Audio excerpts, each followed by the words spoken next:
Welcome to tutorial number 2 over machine learning. In today's video, we're going to be discussing batch learning and online learning for training AI models. So in today's video, we're going to start with batch learning. So batch learning, by the way, in the last lesson, we discussed supervised, semi-supervised, unsupervised, and reinforcement learning. You should watch that video, and then we can move on to this video. But neither of these two videos are dependent on each other in any way. Each of them can be viewed independently. And so let's talk about batch learning a little bit. So batch learning is basically where we have an ML model and we want to train that model. The system is incapable of learning in an incremental fashion, meaning that when you have your training set, you need to feed your entire training set to the ML model at once. And the ML model will study that entire training set. If you have new information that you want to add to that ML model, what you have to do is basically you have to append it to the entire training set, and you have to retrain the entire model, not just with the information that you're just adding. You have to train it with the entire data set, right? And so let's say you have about 10 people. You're training an ML model. We looked at in the last video about training an ML model to predict the price of a car. And let's say you gave a training set of 20 cars, and you gave certain predictors and you gave certain labels to those predictors. And let's say you want to introduce another car. What you're going to have to do is you can't just simply introduce that other car and say to the ML model, okay, use this as a training set, use this as a training instance, and include it in your training set. You have to include that into the 20 cars and retrain the entire model there from scratch. It cannot learn that incrementally. You need to learn the entire thing all over again. So it must be trained using all available data. This generally takes a long time and also takes a lot of computing resources, you can imagine, because you have to train all that data again. And so you need to have a lot of RAM. And so obviously it takes a lot of computing resources there. So it is typically done offline. Now, what are the advantages of this? Well, the advantages obviously would be that you have a high degree of accuracy. Because you have the ML models required to learn all the information all over again, the possibility for anomalies or outliers to heavily influence the answer to a question that a user may have is very minimal.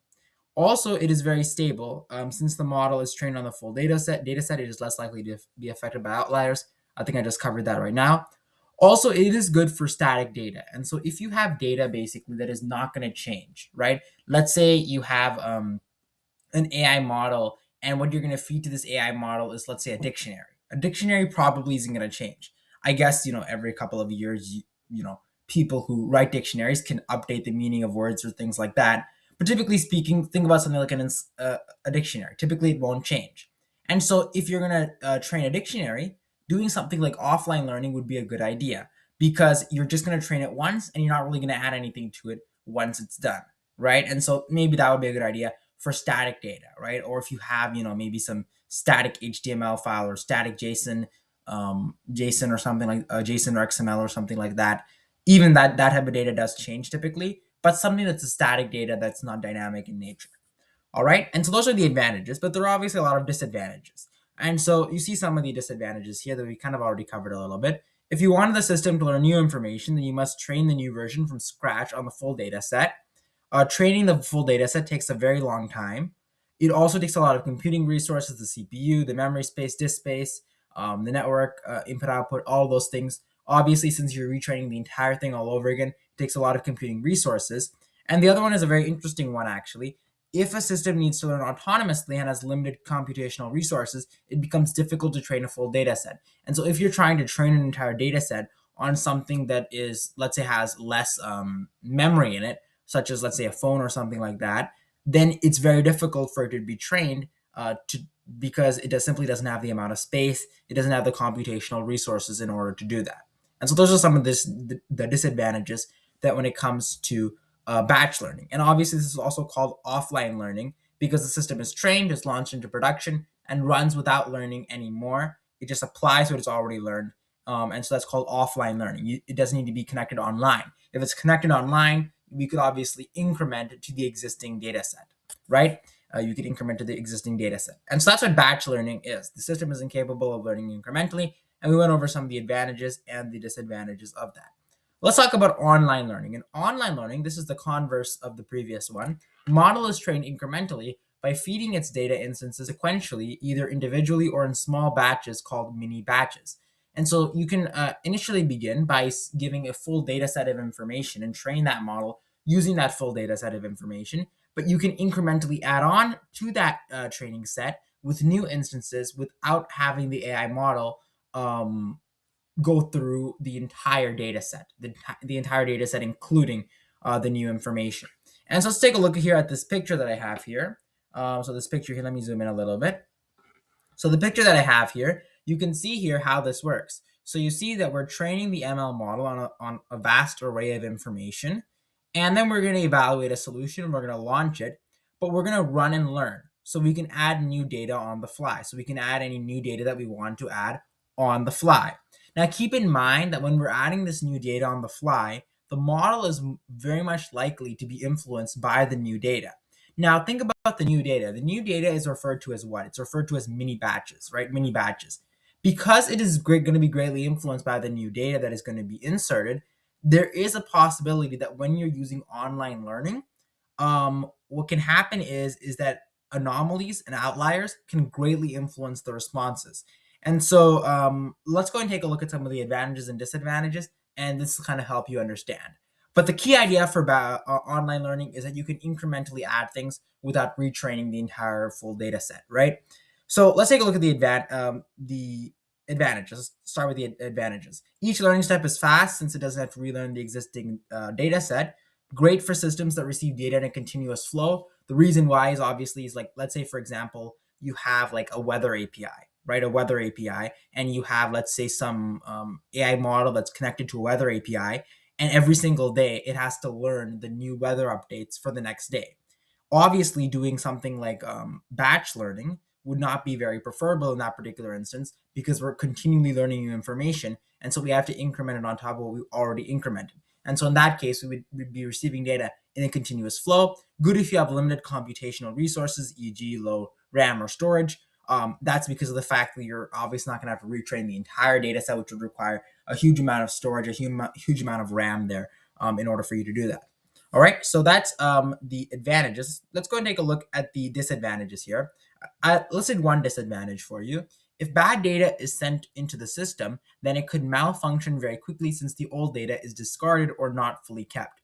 And so this is important. It really does depend on the online learning system, that online learning model that you're using. But generally speaking, if the way it works here, remember, going back to our diagram, is new data is added on the fly. If there is something wrong with the new data that is being added, even if the main training set that you've already added into the system, even if the main training set does not necessarily support what the new data that has been added into the system supports, even if that is the case, the ML model can greatly be influenced by the new data that is being added. And if that new data is an anomaly, that would not be very good. And so, in order to subvert this from happening, one of the things that people recommend is they say you should oftentimes check on your ML model. If, for example, if going back to the example of a weather API, you should check your ML model to see whether or not it's being affected by this new data that's being continually added, because there might be outliers in the new data being added. Also, we talked about in a previous video, in our last video, we talked about the anomaly detection algorithm. And I believe I gave you a picture of that, how a basic idea behind the anomaly detection algorithm. So you might want to run an anomaly detection algorithm when you're using offline or online learning. And so that's an important disadvantage that you should consider as well. And so we went over the advantages and disadvantages. Let's talk about some ideas here. Out of core learning, we often call this incremental learning, and it does fall under the idea of online learning. So for out of core learning, it's basically the idea of online learning. You're loading a small chunk of data into memory, you're updating that model using that chunk, discarding that chunk, load the next chunk, and repeat this process until it has gone through the entire data set. And so this is how we do online learning oftentimes, is rather than training everything at the same time, we'll do it like step by step. So we'll break it up into smaller chunks. And then once we finish updating the model using that chunk, we discard that chunk and then we load in a new chunk of data. That's called out of core learning. It's often called incremental learning as well. Then let's talk about learning rate, the learning rate in online learning. If yeah, the learning rate obviously refers to how fast or how slow the ML model can learn some amount of data. If it has a high learning rate, then the system will rapidly adapt to new data, but also tend to forget the old data. And if it has a low learning rate, then the system will have more inertia, meaning that it'll learn more slowly. And so inertia obviously refers to the fact that it has more friction. So it'll learn more slowly because it has more friction to it. It makes it less sensitive to outliers or anomalies. Going back to that idea of new data being added into the system, if the learning rate of the system is very slow, then it will observe patterns within a large data set of information, which will make it less susceptible to outliers influencing it in a negative direction in terms of something that might not be true for the entire data set. Whereas if it has a high learning rate, then it might skip over that data set, and it might tend to forget that old data, and that might lead to it remembering the newer data that might be an anomaly. All right, and so that's something to consider when it comes to the learning rate of an online learning when it comes to training ML models. And so these are the